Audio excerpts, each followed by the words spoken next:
Hey there, Pursuing Freedom listeners. This is Erin Bradley here. Excited to introduce you to a new friend with lots in common.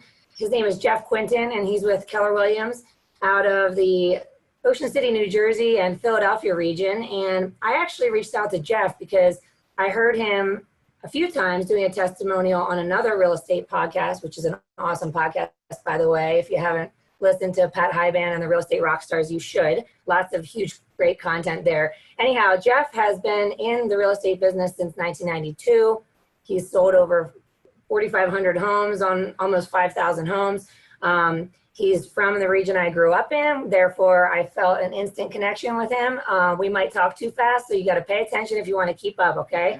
Anyways, Jeff leads an expansion team for Keller Williams and is experiencing some massive growth. And I just feel like he's got a lot of content he can share with us and a wealth of knowledge. So I'm really glad you took the time out of your schedule to be on the show, Jeff. Thanks for being here. As usual, yeah, thank you. We just start with the beginning. So tell us a little bit about like how, when, and why you got into real estate, and a little bit about your journey, and then we'll kind of take it from there. Sure. No, well, it's a great honor to be here, and thank you. So, looking forward to it. So anyway, so in 1990, I graduated high school, and previous to that, in high school, I got a job working at a bank. And after school, I'd go to the bank, and I worked basically in the loan department from about 3 to 6. I had to run home and put on a tie and all, and look all spiffy.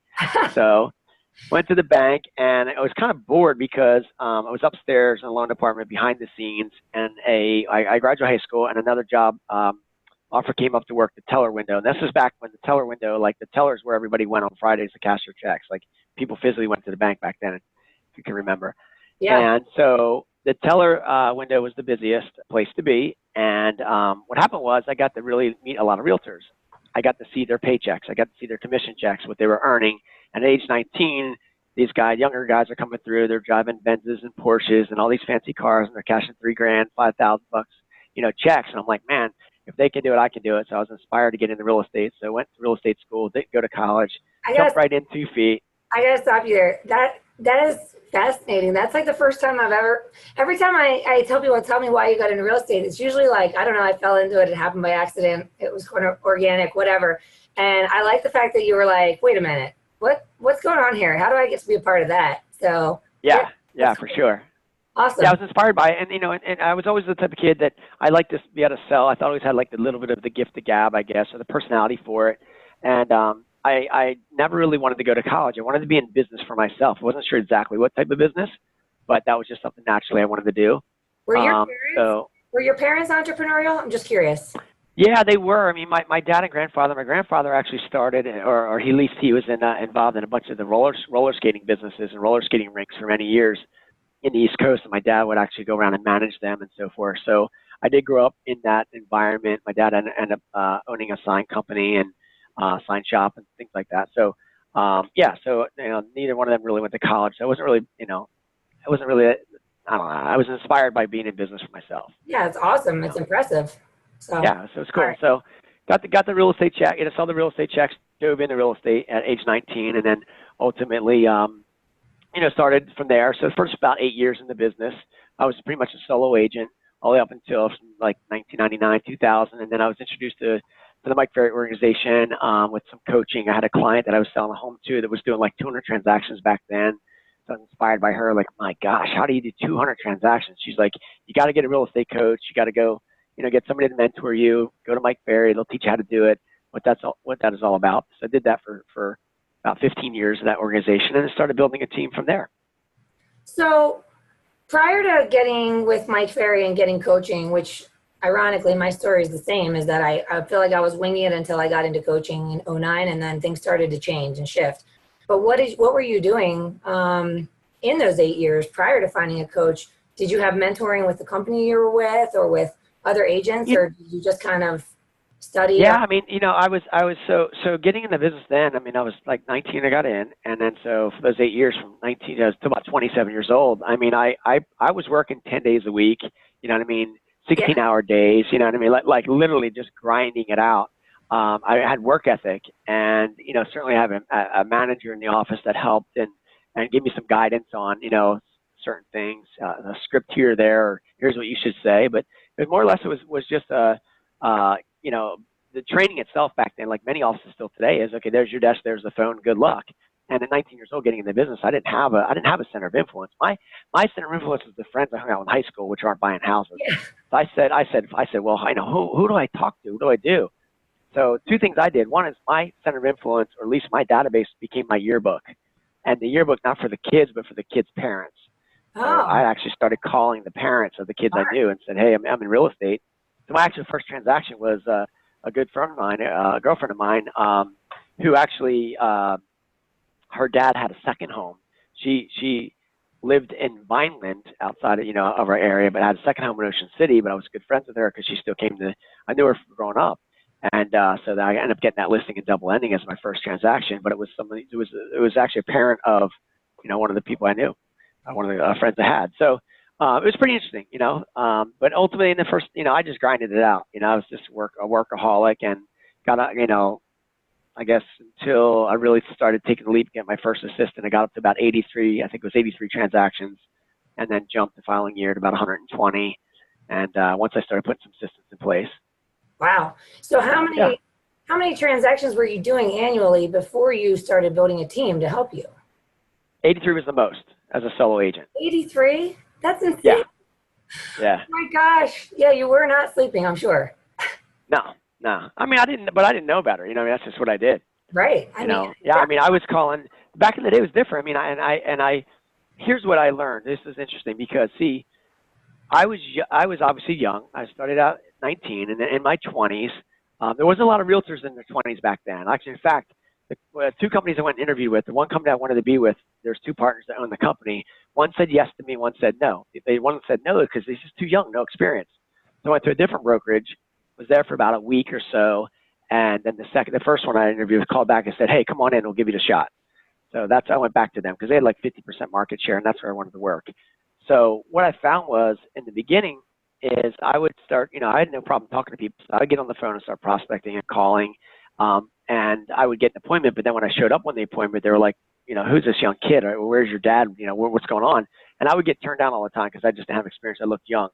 So I decided mentally to learn and made a commitment to really get good at scripts, really know what to say and how to say it, and learn how to, learn NLP and learn all the language of sales over the phone, so that when I did go out, when I showed up, 90% of the sale was already completed because it was already previously happening over the phone. So the execution part was going to be easier because I'd already had everything prepared over the phone.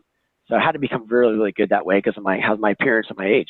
Sure. Well, you look young today, so I can only imagine.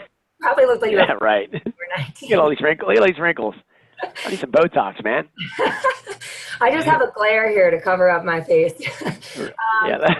I need the light. I got a light here. I should shine. So question for you. Do you ever find, because now, how many agents do you have on your team today? I think we've got right now eight total agents, 8 or 9, and then we have another 4 or 5 admins. There's 14 total right now. Okay. And we have two new agents that just are launching as we speak. Well, I think something that you said there is really important for people to pay attention to, which is that you just got on the phone and made your calls. And I think that so many people get into our industry and they know that the primary job or responsibility of being successful is actually generating business first and foremost, not serving the business that's in the pipeline, because serving the business and doing a great job should be part of the minimum standard, in my opinion, right? Like being a great real estate agent or a great lender or whatever, that should be minimum standard. But in order to have a thriving business, you have to be doing lead generation. You have to be getting on the phones. And I feel like people find all these excuses not to do the bare minimum, which is make their calls. So it's impressive that you had the cojones, for lack of a better word, to go out and do that at such a young age, and to be calling on people that were older than you, and just to do what you needed to do, and you did it, and therefore you were successful. It's really not rocket science, It's just like, no, it's black and white. Not at all. Do the sales. Yeah, I mean, I had two choices. One is I could either, wait for business to come to me, or go out and find business, and that was the two choices: go get it or wait for it. And waiting for it wasn't something that wasn't an option. It was. I could certainly maybe do an open house every single weekend, but ultimately, if that is a very passive activity and very unpredictable. So I had to, and I didn't have the money back then to go spend a ton of money on leads. So agents today, I see it all the time. Oh, I'm going to get in the real estate business. I'm going to start spending money. Certainly, you can start throwing money at leads. You can start throwing $1,000 at Zillow every month. Maybe you get 20 leads. Maybe you get 10, whatever it may be. But the same leads that you're getting, everyone else is getting. And all of a sudden, you're going to go broke. I mean, after a period of time. So if you got to, I think my opinion is to have a duplicatable, predictable, profitable business, you got to learn how to go get it. You know, that's what we did in the beginning. When you were starting out, do you remember any awesome advice that you got from anybody that has stuck with you over the years or that you then pass on today to your agents? You know, I would just, the advice that I give anybody, there's two things that come to mind, especially with onboarding our agents now. It's very simple, and I make it simple. One is just learn what to say, how to say it, when to say it. Learn the language, learn how to ask questions, learn the scripts. Because if you learn that part of it, you know, you're going to. You got to understand, we're salespeople. That's what we do. So you got to learn the process or learn the sales business, the sales strategies behind it, and it comes from learning scripts. That's number one. Number two, I tell everybody, you've got to learn the inventory. You got to be an expert in learning the product. And so if you have product knowledge or inventory knowledge, you really study the markets, you know the product, what's out there, and you know what to say and how to say it. When you show up to an appointment, you're going to win 80% of the time because agents don't take the time to do either or. Yeah, no, that's really good advice. I actually wrote that down to share with my own team. I think that's powerful. And simple, but you know, it's all simple and powerful, you know, like just do the simple basics and you'll succeed. So let's go back to when you finally started getting coaching and then you started building a team. So what did that look like? You were just rocking it for a while with one assistant, or you started bringing on buyer's agents? How did you start scaling the business? Yeah, I mean, so in the beginning, I was always, and I had been primarily, you know, always the main listing agent, the one driving most of the listings to the business. And then I started with it. Actually, my very first assistant was a shared assistant. I shared it with a whole different agent in the office because I couldn't afford, you know, someone full time. So we both shared the agent. Like I would, when I was prospecting in the morning, my morning routine, 9 to noon, the other agent pretty much used that assistant. And then from like 12 to 3, you know, I then took over and she did all the things I needed. And then we just shared the task and so forth for each individual of us. And we were competitors, but ultimately it worked out. And then as I continued to grow, then she stayed with him. I went and hired another assistant full time. That was the year when went from like 80 deals to 120, where it's just me and one assistant. That was it. So we were really rocking it. And then from there, I went and hired closing coordinators to help all the closing side because that assistant was doing both the listing management side and the transaction management side together. And then I hired a buyer's agent, Frank, who's been with me still, you know, since. Oh, wow. He's awesome. Yeah, he's been like 15, 16 years, which is pretty cool.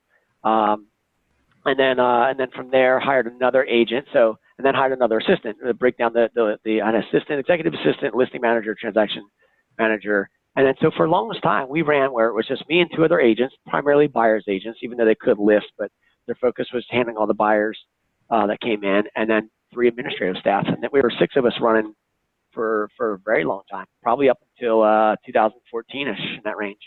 So let me ask you something, because having gone through this myself, I'm just curious.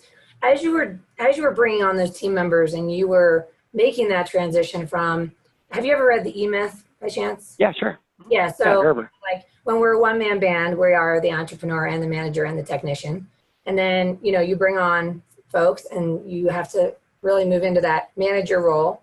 And then as you do so, it's like, it's a shift from being a technician to being a great leader.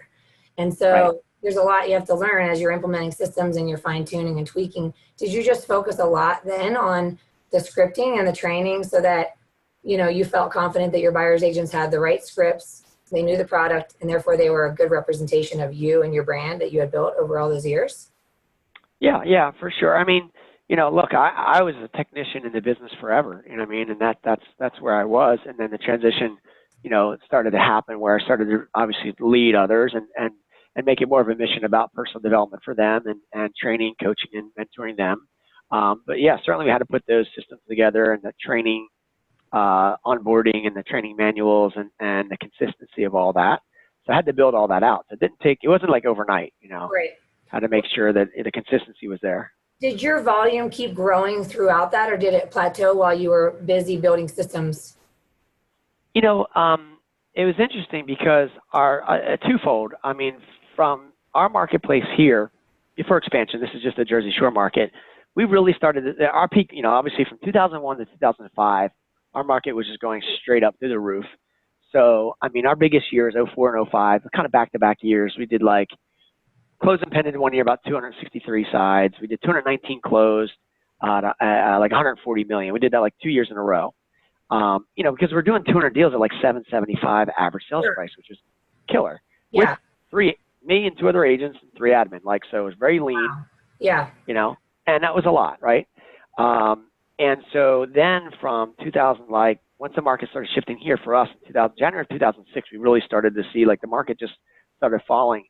So our production did go way back, and then we leveled out into the 75 to 80 million range for a long time. But as the market came down, the number of transactions, the average sales price almost got cut in half by 50%. So 775 went to like 450. Sure. And our average sales price went from like 775 to like 416 or 400 personally.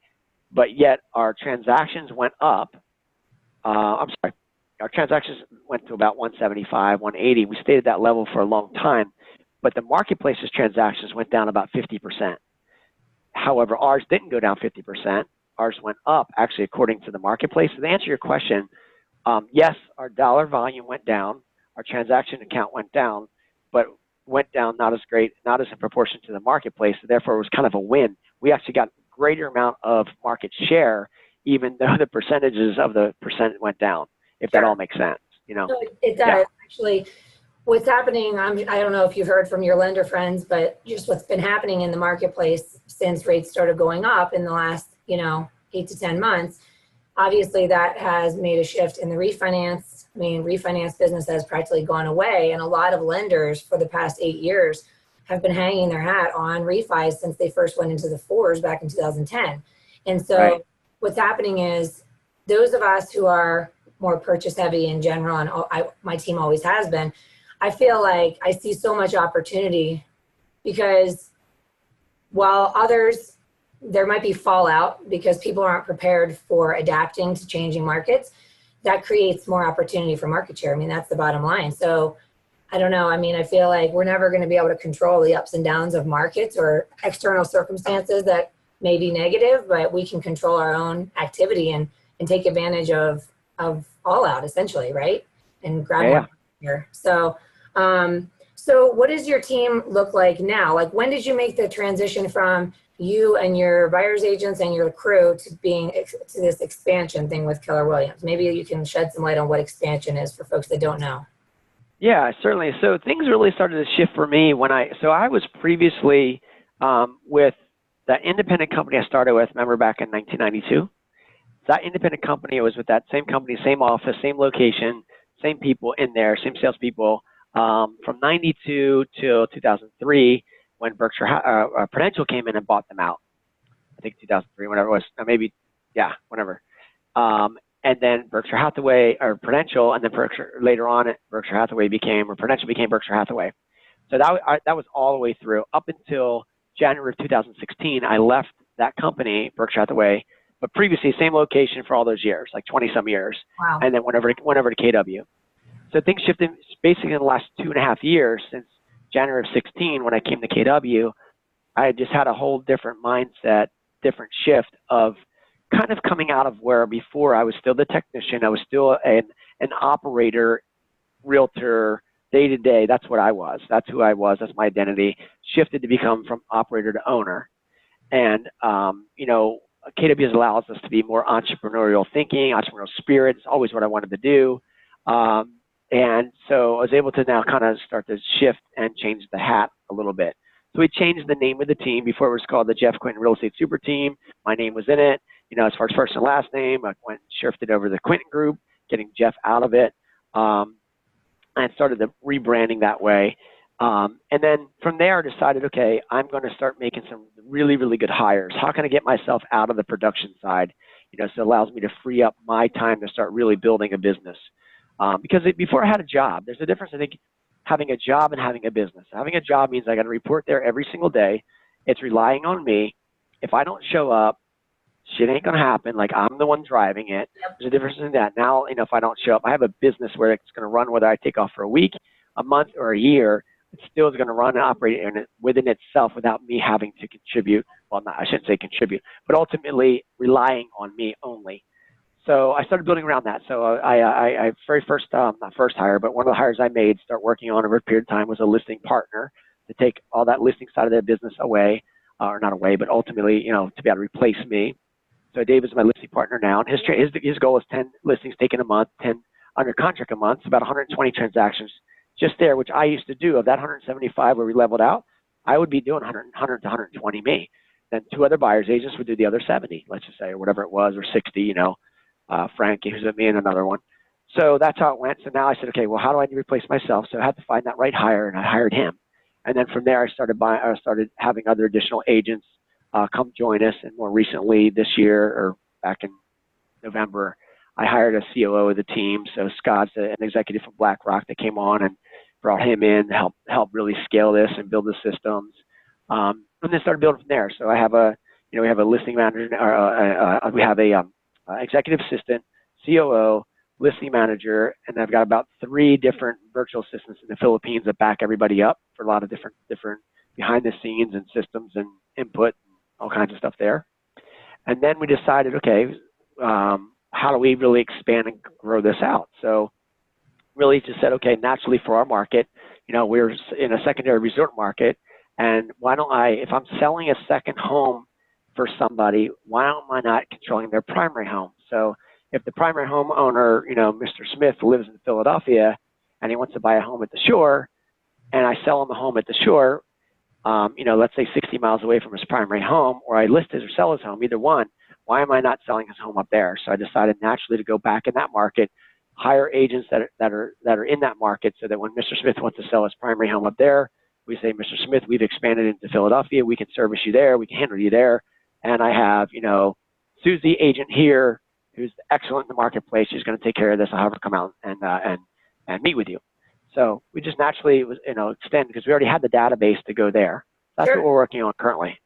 So how do you find these awesome people? How did you find Scott and Dave and the agents in Philly? So Dave itself was introduced to me, it's funny you say that, from a lender. Our lender that we were using up until about 3 or 4 months ago, it's a long story short, but ultimately this was his brother.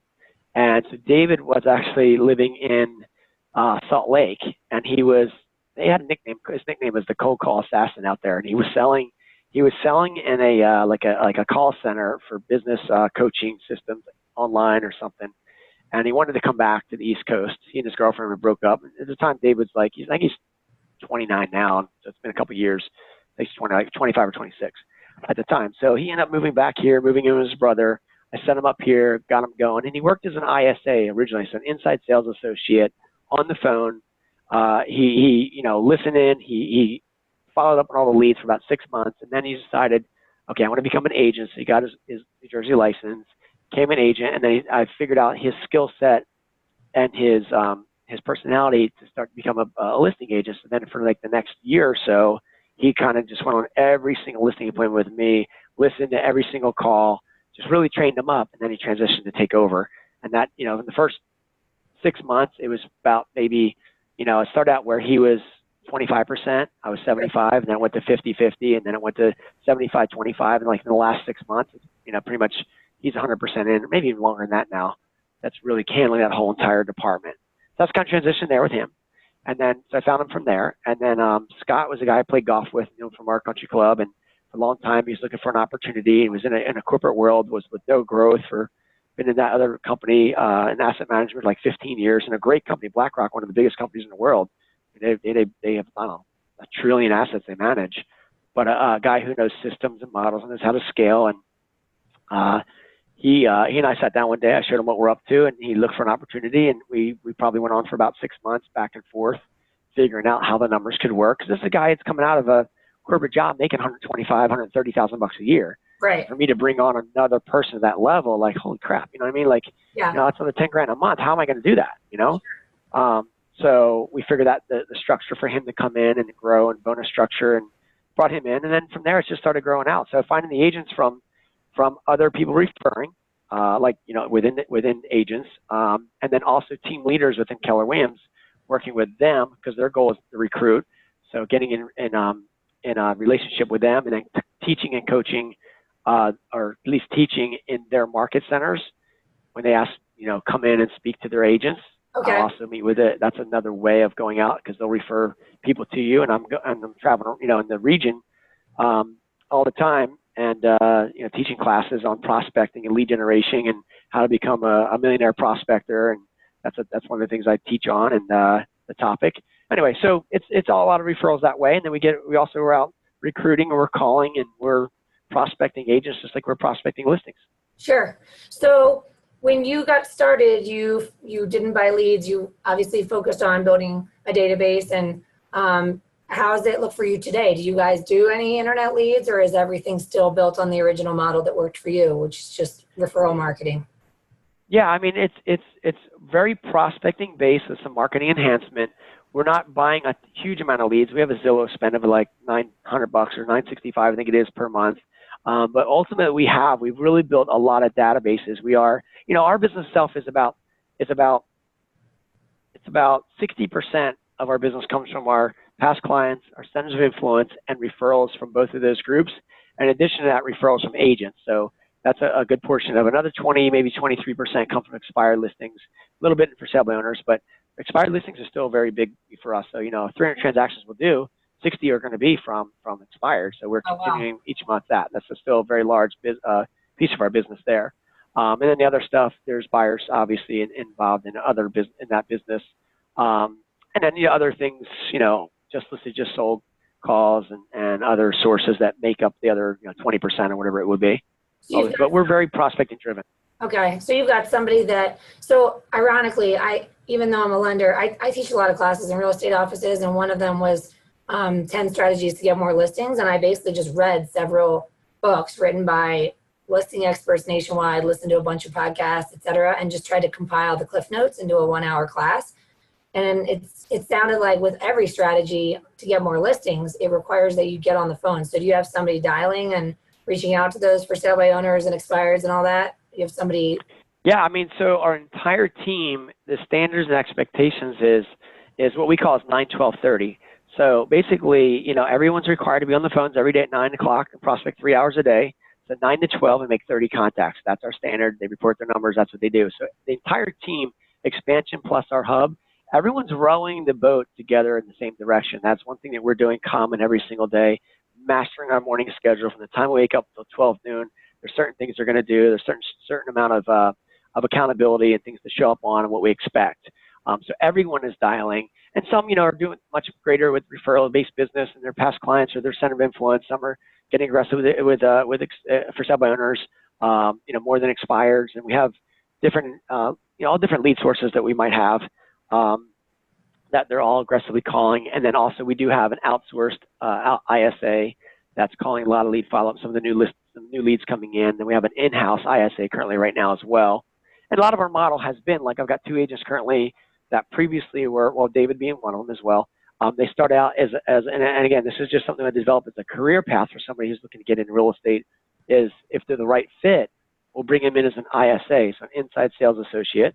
We'll bring them in, we'll pay them $10 an hour. It's really no money, but ultimately it's 40-hour work week. They'll make $400 a week, $1,600 for the month, and we'll pay them based upon a bonus structure on their appointment set, and the agents converting those appointments being set. And there's different models of that in compensation, but ultimately they can start as an inside sales associate, be in that role for 3 to 6 months, then flip into a regular real estate agent.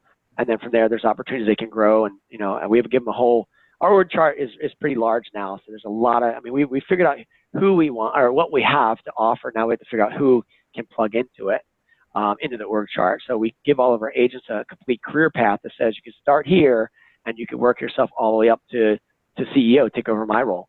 The opportunities are going to be there, but with expansion director, regional director, national sales director, location leader, these are all little layered in roles that we have for an agent that wants to join our organization. That's awesome. So for folks that are listening that are at that level in their business where they know they need help, they know they need agents, they're working 24/7, and then they're just constantly burning out and they're going up and down because of the cycle that the business inevitably brings. How did you navigate the the letting go piece, the letting go of your ego, giving someone else the reins?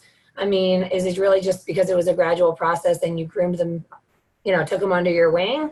Or is it just something where you just felt ready to move on and you were just like, I'm done, I'm ready to let go and I trust you, but like let the engine or whatever? Yeah, I mean, first it's starts with a decision to have that happen, and two, having the blind faith of letting that part go.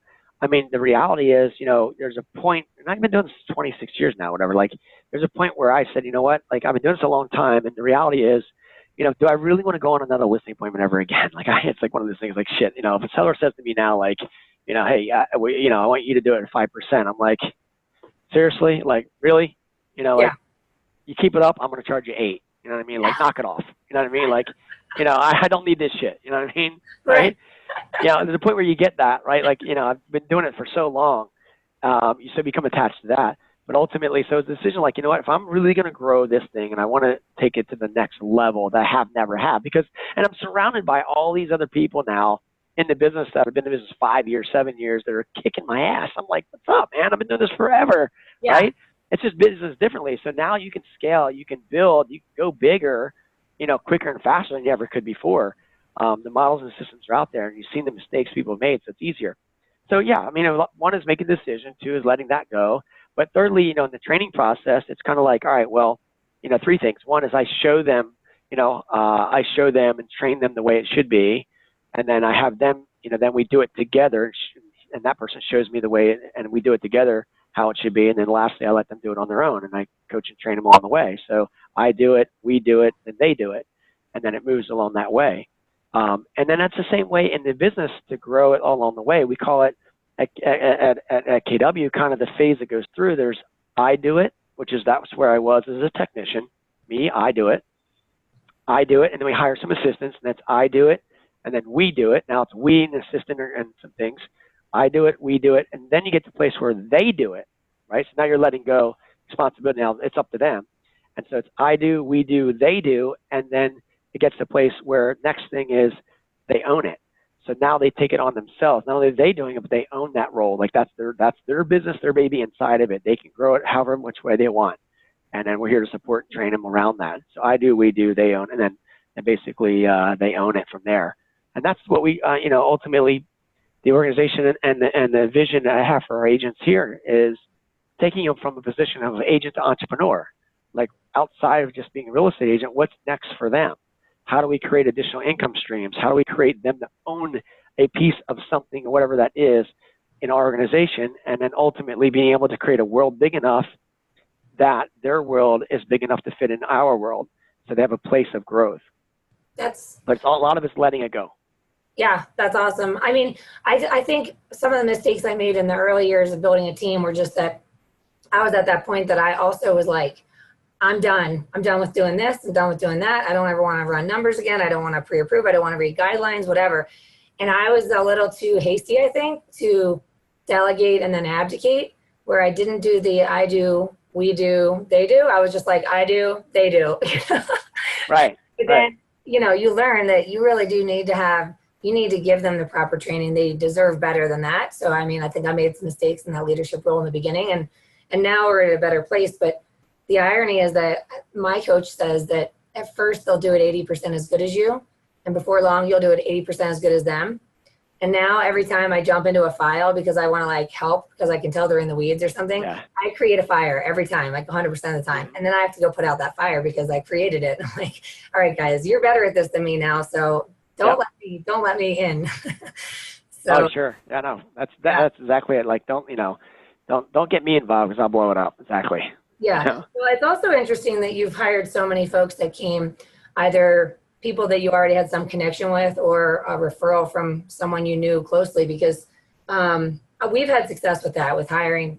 I hired my former nanny to become my office manager. And then next thing you know, she's now a licensed loan officer I'm 80% as good as her, and my neighbor and my best friend. So it's been, I don't know that works for everybody, but if you have a knack for identifying people's talent or skill set, then it can work well, I think. So I'm trying to learn that part right now. That's the biggest challenge is identifying talent Because sometimes people look like they're talent, but when they show up, you don't really know until you really get them in the role. Yeah. So it's making that right hire and identifying, and that process of figuring it out. That's my mission right now. Yeah, it's a journey. Yeah. It's all a learning process for sure. So what's the future look like for you? What do you see in the next 3 to 5 years? It's building the hub business out now, continuing where we're growing, locally here along the shore points from Brigantine to Cape May, building that part out, and actually starting a more expansion partner, like expansion teams inside of this area, because all of these little islands that we work in, they're all segmented differently. So they're going to be expansions inside like our kind of internal marketplace, because it's about a 40-mile radius from one island to another. And then ultimately going into region number 1 and finishing that out. Region 1 in the Philadelphia, 60-mile radius of Philadelphia, let's say, market is 20 agents doing 2 transactions a month. So that's 480 transaction business there. Build that out, and from there going into building out the southern northeast region, which would be like North Carolina, South Carolina, and Florida. Again, duplicating the model of 20 agents doing 2 transactions a month. 480 transactions there, and ultimately, look, that's kind of the vision right now. That's if you look at our org chart, that's what the build out is. But I'm not so much anymore attached to a location as much I'm looking or attached to talent. So if I find the right person who's in Colorado, if I find the right person who's in San Diego, if I find the right person that's somewhere that really wants to grow and run this thing, we'll go there now. We'll expand there. Now, our setup isn't so much like really to launch in, say, Colorado at the moment, or Arizona, because I already have the Northeast already built out with our systems. But if the right people show up, I'll go where the talent goes. Well, let me know when you're ready for that, or when you're actively looking, or maybe you already are, because I actually know a ton of really awesome lenders in the Florida, South Carolina, North Carolina region. And, it's funny. I interviewed a gal on the podcast, Shar Clasaris, and she's got this thing, the One Agent Team. And it's really interesting if you get a chance to listen to her episode on the podcast. But anyways, I thought she had such a great idea. When she was recruiting, she reached out to top lenders, and she knew that the lenders would know which agents were great. Like, right. You know what I mean? Like, they're doing a good job. They're dedicated. They're available. They're sincere. They're really, interested in helping their clients, whatever. Like, the good lenders tend to know which agents are doing a great job. So I should be able to connect you with some folks down there through the lenders I know, I bet.